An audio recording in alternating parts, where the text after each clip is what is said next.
บวชแล้วก็ไปเดินไปทั่วเนาะทั่วประเทศเนาะไปถึงสวนโมกขลารามอย่างคุณเนาะแล้วก็เดี๋ยวนี้ก็เลยมาจัดงานก็ไปร่วมงานเป็นหลายที่หลายแห่งด้วยกันนะทั่วภาคเหนืออาตมาบอกโอ้วันนั้นก็ไปโพที่จังใหม่ไปโพที่ได้รอเดี๋ยวก็ไปโพที่คนน่ะเมืองฝางโอ้คนเก่งแต่แสดงว่าสุขภาพใจได้เนาะใจได้ก็มาคิดถึงละออนนักเรียนโรงเรียนตรงโป่งเนี่ยเป็นโรงเรียนขนาดเล็กสมัยเก่าก็นึกเหมือนกันนะนักเรียนนะสมัยเก่าเนี่ยโอ้โรงเรียนมันขยายตลอดแต่บัดเดี๋ยวนี้มันก็ยังว่านั่นนะคนเฮานี่มันก็เขาว่ารายจ่ายมันสูงเนาะเลยเอาลูกนักสมัยเก่าโอ้ถ้าสมัยเก่าคนเอาลูกนักบัดเดี๋ยวนี้คนถ้าจะมีน้อยเดียวเนาะหมู่เฮานี่คนตกข้างเพิ่นว่านะคนดอกคนเนี่ยคนอายุ60นี่มันหายากมากนะส่วนมากก็เป็นคนหนุ่ม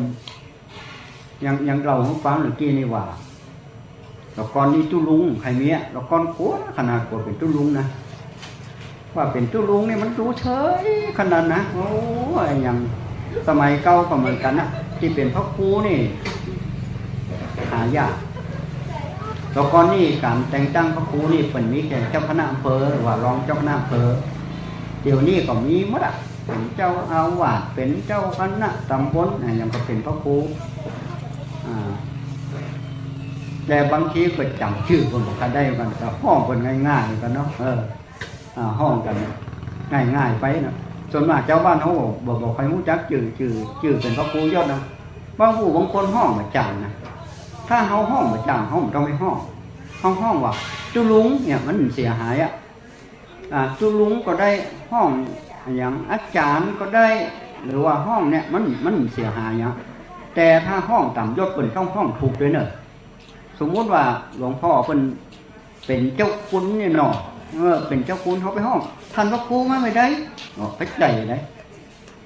ปดหม้อข้าวต้มเหมือนนะหรือว่าปดหม้อข้าวต้มเป็นแต่ถ้าเขาว่าห้องว่าหลวงพ่อกะอาจารย์กะอย่างนี้ก็จะเป็นกำกลางนะเป็นกำกลางอย่างสมมติว่าหลวงพ่อคูณเนี่ยเนาะหลวงพ่อคูณเขาก็ห้องหลวงพ่อคูณน่ะเนาะ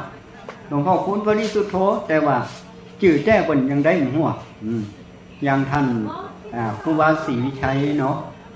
นักบุญแห่งร้านนาไทยโอ้โหเดี๋ยวนี้ครูบาอาจารย์เขา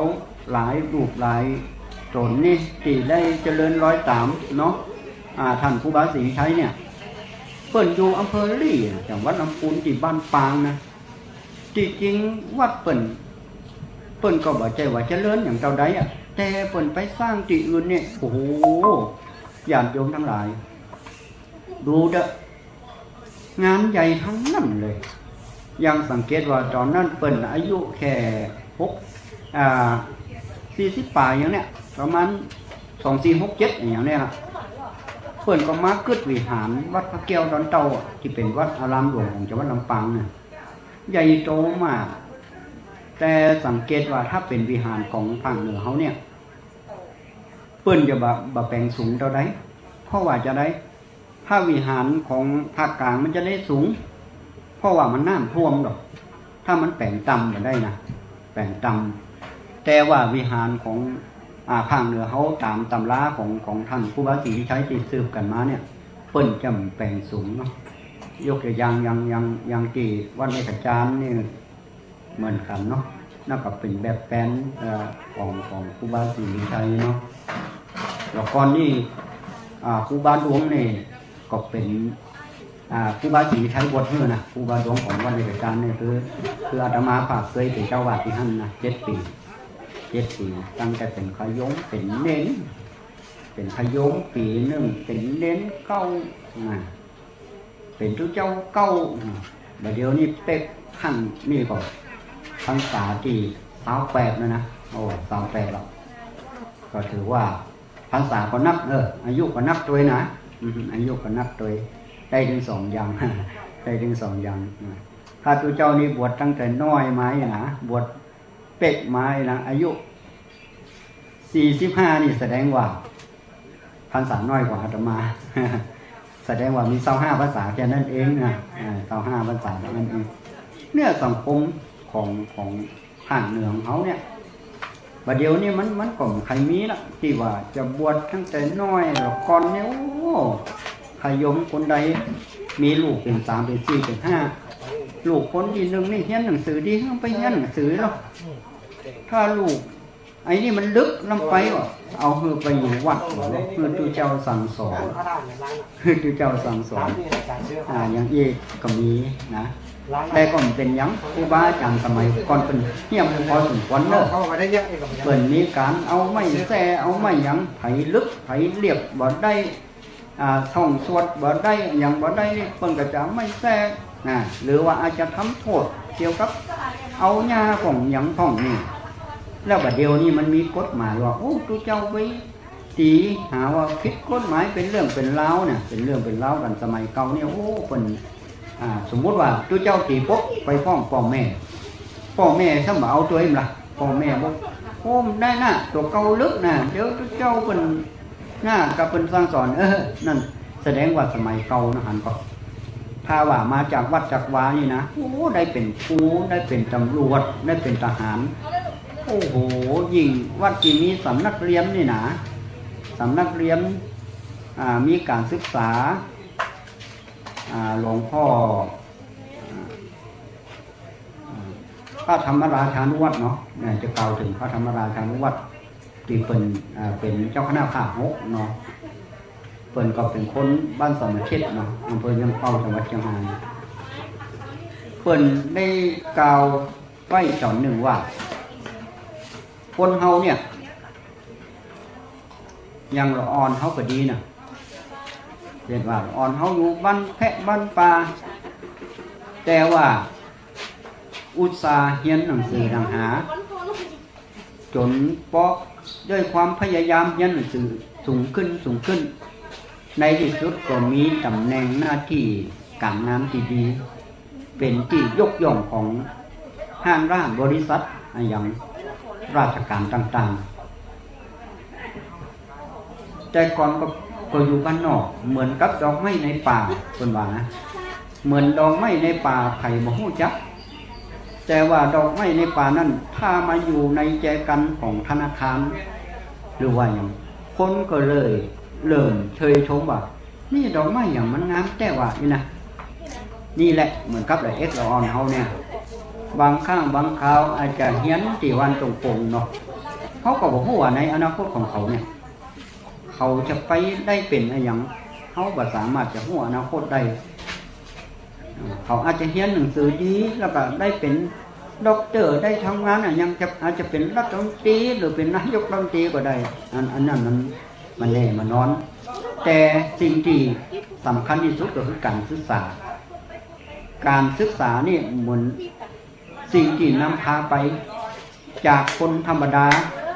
มาเป็นมีความรู้บางผู้บางคนก็ไปถึงพุ่นเนาะอยู่ต่างประเทศเยอะอย่างต่างๆนี่ก็เพราะว่าการศึกษาท่านมหาชาตินี่เพิ่นก็เป็นห่วงเนาะเป็นห่วงในด้านการศึกษาของละอ่อนก็พยายามที่จะเอากิจกรรมอย่างต่างๆเนาะที่ผ่านมาก็สู้ถึงที่สุดนะสู้ถึงที่สุดมาถึงวันพรุ่งนี้นะวันที่15นะเป็นวันสำคัญนะเป็นวันสำคัญอย่างยิ่งที่เขาจะต้องมาหมายความว่ามาสัมผัสด้วยตัวเองว่าโอ้บางผู้บางคนก็ยังบอกเคยได้ไปว่าอำเภอเมืองปานมันอยู่ที่ไหนน่ะเนี่ยได้ยินกับน้ำตกแก่ซ่อนอยู่ตัดใดนะโอ้แล้วบ้านตรงปงบางผู้บางคนนี่บอกเคยมาสักเตี่ยหลงได้เนอะหลงได้นะมันจะต้องมีคนพามามันหลงที่ใดก็เหมือนกันหมดนะบ้านตรงปงนี่จริงมันห่างอำเภอมาประมาณมาถึง3 กิโลหรอกเข้าที่อำเภอเมืองปานนั่นโอ้หน้าบิ๊กหน้าเซเว่นนะหน้าเซเว่นตรงมาเลยตรงมาที่ ว่าการอำเภอเนี่ยมาตั้งที่ว่าการอำเภอน่ะเดี๋ยวก็เป็นหมู่บ้านแรกเลยจากโรงพยาบาลมาก็เป็นบ้านอุปงนั่นน่ะเป็นบ้านอุปงน่ะบ้านนั่นน่ะง่ายขนาดนั้นเลยบัดเจ้าก็รับซับซ้อนอย่างใจอย่างใดแต่ยังว่าน่ะคนบางผู้บางท่านเบิกเคยมาก็อาจจะอันนี้น้อยบ่เนาะมันจึงใจไว้นะถ้าอู้ถึงนะฉะนั้นก็ถือว่าเป็นเรื่องสำคัญอย่างยิ่งโอ้เดียวเพิ่นมาจัดดาเนาะศรัทธาบางผู้ของท่านเพิ่นก็มานอนก็มีเนอะมาเพิ่นว่าโอ้ถ้ามาวันพุธตันอาจารย์นี่เนาะการเดินทางมันไกลเนาะนี่แสดงว่าจิตใจดีนี่